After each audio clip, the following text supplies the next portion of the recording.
നമസ്കാരം സുഹൃത്തുക്കളെ, ഇനി ധ്യാനത്തിൻ്റെ ശക്തിയെക്കുറിച്ച് പറയാം. അതിനും നാരായണ ഗുരു അദ്ദേഹത്തിൻ്റെ ജീവനം മഹത്തമായ ഉദാഹരണമാണ്. വളരെ വർഷങ്ങൾക്ക് മുൻപ് നാരായണ ഗുരു എന്നു ഒരാൾ ഉണ്ടായിരുന്നു. അദ്ദേഹം കേരളത്തിലാണ് ജനിച്ചു.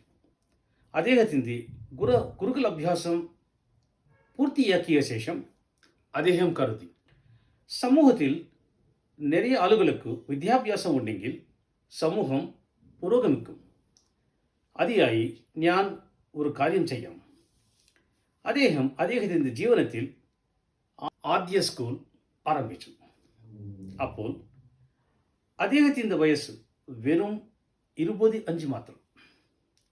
അത്ര ചെറുപ്രായത്തിൽ അതുപോലെ വിചാരിക്കാൻ എത്ര ആളുകൾക്ക് സാധിക്കും?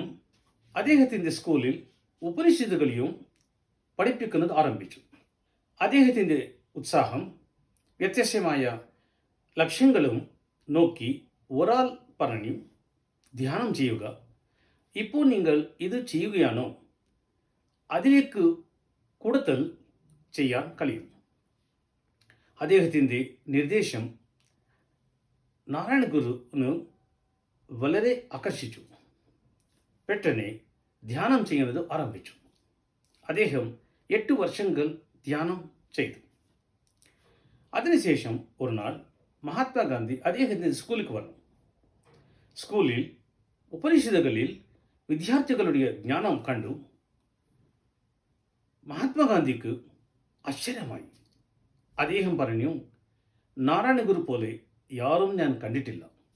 ഒരു നാൾ നാരായണ ഗുരു പറഞ്ഞു, ഇപ്പോൾ ഞാൻ ഏത് ചെയ്യുകയാണോ അത് എല്ലാം ധ്യാനം നിന്നാണ്.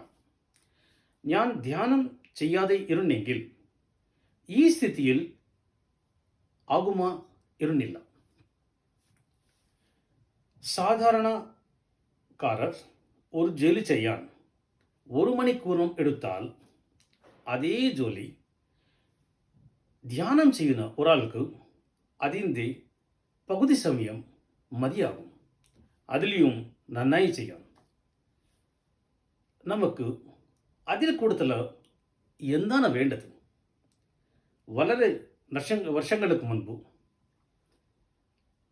ഒരു ഗവേഷണം ഉണ്ടായിരുന്നു.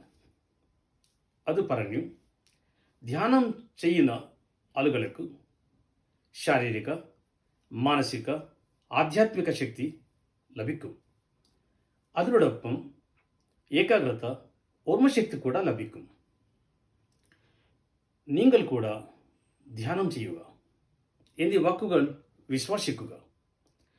നാരായണ ഗുരു അദ്ദേഹത്തിൻ്റെ ജീവിതത്തിൽ സമൂഹത്തിൽ ഉള്ള ജനങ്ങൾക്ക് ചെയ്ത കാര്യങ്ങളെയും സംഭാവനകളെയും ആദരിച്ചുകൊണ്ട് നമ്മ സർക്കാർ അദ്ദേഹത്തിൻ്റെ പേരിൽ 2 നാണ്യങ്ങളും പുറത്തിറക്കി. അതിൽ കൂടുതൽ എതു പറയണം? താങ്കളും ധ്യാനം ചെയ്താൽ താങ്കൾക്ക് പ്രയോജനങ്ങൾ ലഭിക്കും. ജയ് ഹിന്ദ്.